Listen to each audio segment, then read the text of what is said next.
നമസ്കാരം. ദേവകി ആസ്ട്രോ റിസർച്ചിൻ്റെ പുതിയൊരു വീഡിയോയിലേക്ക് സ്വാഗതം. ഇന്ന് ചിങ്ങക്കൂറിൽപ്പെട്ട മകം, പൂരം, ഉത്രത്തിൻ്റെ ഒന്നാം പാദം എന്നീ നക്ഷത്രങ്ങൾ ചേർന്ന ചിങ്ങക്കൂറുകാരുടെ 2024 വർഷഫലം പറയാമെന്ന് വിചാരിക്കുന്നു. ചിങ്ങക്കൂറുകാരുടെ ഈ വർഷത്തെ ഗ്രഹസ്ഥിതി പരിശോധിച്ചാൽ ഇപ്പോൾ വ്യാഴം 9-ൽ സഞ്ചരിക്കുന്നു. രാഹു അഷ്ടമത്തിലും കേതു 2-ലും ശനി 7-ാം ഭാവത്തിലും സഞ്ചരിച്ചു കൊണ്ടിരിക്കുന്നു. കണ്ടക ശനിയാണ്. ശനിക്കും രാഹുവിനും കേതുവിനും ഈ വർഷം മാറ്റങ്ങൾ ഇല്ല. എന്നാൽ 2024 മെയ് 1-ന് വ്യാഴം ഇടവം രാശിയിലേക്ക് സംക്രമിക്കുമ്പോൾ ചിങ്ങം രാശിയുടെ 10-ാം ഭാവത്തിലേക്കാണ് വ്യാഴ സംക്രമണം നടക്കുന്നത്. ഈ ഗ്രഹസ്ഥിതി പ്രകാരം ചിങ്ങക്കൂറുകാർക്ക് 2024 എങ്ങനെയായിരിക്കുമെന്ന് നോക്കാം. ചിങ്ങക്കൂറുകാർക്ക് 2024 ആദ്യ മാസങ്ങളിൽ വളരെയധികം നന്നായിരിക്കും. വ്യാഴം ഭാഗ്യഭാവത്തിൽ സഞ്ചരിക്കുന്ന കാലം. മനസ്സിൽ ഉദ്ദേശിക്കുന്ന കാര്യങ്ങളെല്ലാം സാധിച്ചു കിട്ടുന്നതാണ്. സാമ്പത്തിക നേട്ടങ്ങൾ കൈവരാനും തന്മൂലം ലക്ഷ്യങ്ങളെല്ലാം നേടിയെടുക്കാനും ആകും. വരുമാന വർധനവ് പ്രതീക്ഷിക്കാം. അതിനായി പുതിയ ജോലിയിൽ പ്രവേശിക്കാൻ അവസരങ്ങൾ വന്നു ചേരുന്നതാണ്. വിദേശത്ത് ജോലിക്കായി ശ്രമിക്കുന്നവർക്കും ആഗ്രഹം സഫലമാകുന്നതാണ്.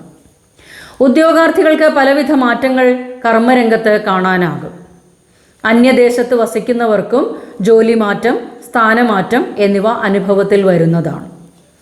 IT മേഖലയിൽ ജോലി ചെയ്യുന്നവർക്കും അപ്രതീക്ഷിതമായ പുരോഗതി ദൃശ്യമാകും. വരുമാന വർധനവ് ഉണ്ടാകും. സാമ്പത്തിക ഭദ്രതയും വന്നു ചേരുന്നതാണ്. കൂടുതൽ സൗകര്യമുള്ള ഗൃഹം, ദീർഘനാളായി ആഗ്രഹിച്ചുകൊണ്ടിരുന്ന താമസ സ്ഥലം എന്നിവ ലഭിക്കാനിടയുണ്ട്.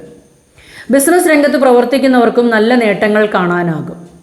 ചെറുകിട കച്ചവടക്കാർക്ക് നല്ല നേട്ടങ്ങൾ ഉണ്ടാകുന്നതാണ്. അവരുടെ വിതരണ മേഖല വിപുലപ്പെടുത്തിയെടുക്കുവാനും നേട്ടങ്ങൾ കൊയ്യാനും ആകും. പുതിയ കസ്റ്റമേഴ്സ് വന്നു ചേരാനും നിലവിലുള്ള കസ്റ്റമേഴ്സുമായി നല്ല ബന്ധം പുലർത്താനും ആകും.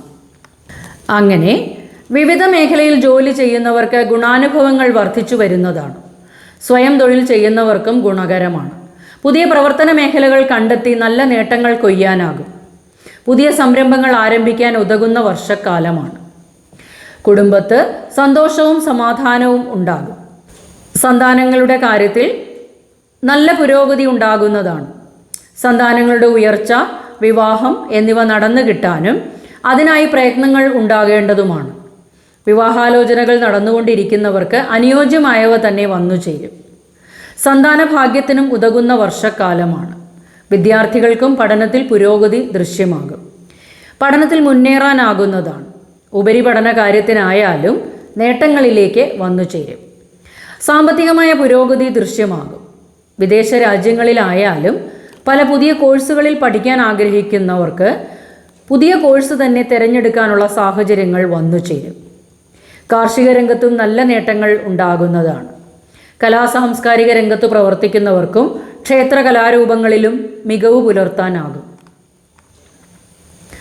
മറ്റുള്ളവർ തങ്ങളെ അംഗീകരിക്കപ്പെടാനുള്ള അവസരമുണ്ടാവും.